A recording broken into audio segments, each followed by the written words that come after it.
Salut à tous les fans du football belge et européen, qui sait.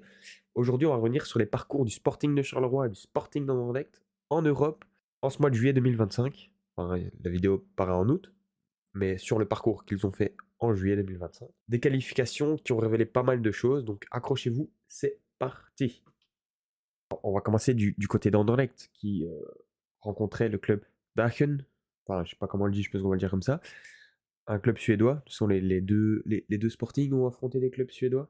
Pour le Sporting d'Anderlecht, c'est un devoir de finir en Europe chaque saison. C'est une obligation. Anderlecht doit forcément jouer le titre à chaque saison, étant donné que c'est le club belge le plus titré, avec le plus gros palmarès. Et s'ils continuent sur cette longueur-là, ils vont être rattrapés d'ici quelques années par Bruges. Parce que je pense que c'était clair qu'Anderlecht voulait faire un retour fort sur la scène européenne en participant à la phase de Ligue, de l'Europa League. Et les Mauves ont montré deux visages. Je trouve qu'ils ont fait le travail à domicile en gagnant 1-0. Au retour, ils ont quand même bien déçu leurs supporters, tellement déçus que le club a même décidé de rembourser le ticket des supporters qui avaient fait le déplacement. Bon, ils remboursent pas le déplacement, ils remboursent pas le trajet, ils remboursent pas les frais d'hôtel, mais ils remboursent le ticket d'accès au stade qui était de 13 euros. Ils se rendent bien compte quand même de la désillusion, de l'importance d'avoir le club bruxellois dans une compétition européenne. Je trouve que par rapport au début de saison passée, et en ayant regardé leur match ici, leur jeu est plus fluide, notamment le match contre Westerlo. Après, je vais pas dire que Westerlo c'était l'adversaire coriace qui a joué le Sporting d'Anderlecht, et le club suédois qu'ils ont joué en barrage, en tour préliminaire, n'était pas non plus le plus coriace de la ligue par rapport à l'ennemi, enfin, l'ennemi, l'adversaire du Sporting de Charleroi. En revanche, il y a un manque d'efficacité nettement offensive au niveau du Sporting d'Anderlecht, c'est sûr. Pas mal d'erreurs défensives peuvent être très inquiétantes. C'est encore fragile, surtout face à des adversaires expérimentés. Et ici, en Europe, voilà, Aachen, pour moi, c'était pas un adversaire expérimenté. Donc, je suis quand même curieux de voir ce que ça va donner contre des Bruges, des Genk, Union, même le Standard, même Charleroi. Et je suis aussi curieux de voir ce que ça va donner avec Adriano Bertacci. Le Sporting de Charleroi avait hérité, je pense, du tirage le plus difficile de ce tour préliminaire de Conference League. Ils avaient hérité de Hammarby, le club situé à Stockholm. Sur l'ensemble des deux matchs, le Sporting de Charleroi a proposé de belles choses.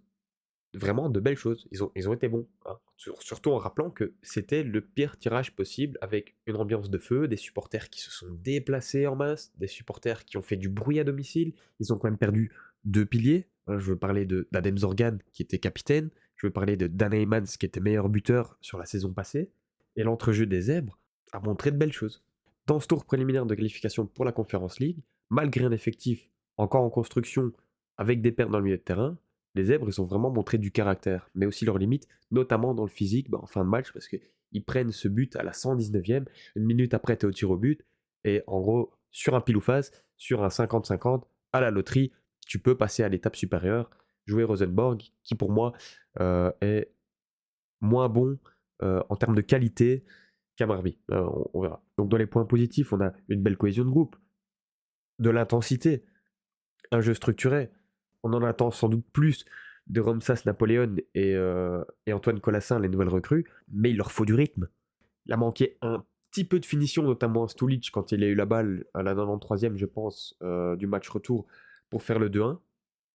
De la solidité défensive, en fin de match, on le voit à la 119e, parce que le joueur suédois, quand même, arrive à tenir au physique face à deux défenseurs zébrés, et en revoyant les images plusieurs fois, je pense pas qu'il y ait de quoi siffler faute.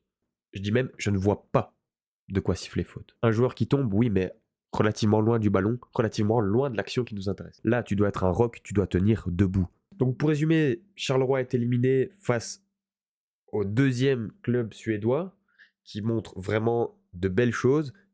Les deux matchs étaient très serrés, les deux matchs ont été très, très joués. Charleroi a manqué de solidité au niveau de ses bases pour espérer aller plus loin. Par contre, Anderlecht a un effectif beaucoup plus armé, devait montrer plus d'intensité. Les supporters des Rouges n'avaient pas de match de leur équipe à regarder en qualification européenne et n'aura pas de match à regarder en Europe cette saison. Donc ils avaient à se rabattre sur les autres clubs belges et leurs rivaux, et surtout, à mon avis, en supportant plus, pour la plupart des supporters, hein, je pense qu'il y a quand même des supporters qui supportent les clubs belges, mais beaucoup supportaient plutôt l'équipe adverse et se réjouissent de voir les deux Sporting échouer euh, à quelques tours préliminaires et qui ne jouera pas plus en Europe. Après ça, il restait quand même 4 matchs à intensité relativement élevée à niveau européen aux deux clubs pour pouvoir se qualifier. Bon, la tâche n'était pas simple, ça allait peut-être euh, user de l'énergie. Je parle surtout au niveau du Sporting de Charleroi qui a un effectif plus limité. Donc, je pense une bonne expérience prise par les joueurs, des bonnes sensations prises par les supporters, malheureusement pas l'issue désirée. Mais il faut quand même rappeler que on est presque dans une situation miracle grâce au système des playoffs. On est dans la dernière année du système des playoffs. C'est-à-dire que si on revient à un système, enfin, comme on va revenir à un système l'année prochaine sans les playoffs, Charleroi, les supporters ne connaissent pas cette sensation cette année, n'ont pas l'occasion de voyager en Suède, n'ont pas l'occasion de vivre ce match au Mambourg. Du coup, des supporters ricanent sur le malheur des autres. De toute façon, le football, c'est bien plus souvent être déçu qu'être heureux. Ça, c'est un fait pour tous, même en Ligue des Champions, même pour les grands clubs, même pour les plus petits clubs. Quand on regarde le palmarès, à part en 2014-2015, on a le Miracle Gantois qui gagne son premier titre de champion de Belgique. Le reste, on a vu essentiellement Bruges, on a vu une fois Anderlecht, on a vu Genk, qui est quand même toujours aux avant-postes, mais qui n'a gagné qu'une fois le championnat sur ces 10 dernières années. On a vu Anvers qui fait un doublé coupe et championnat en 22-23, il me semble. Il a quand même fallu, pour qu'il revienne aux avant-postes, un milliardaire qui vienne poser des liards. Et puis on a l'Union, aussi repris par un riche, dont les supporters qui découvrent le football après le Covid fait un titre assez rapidement.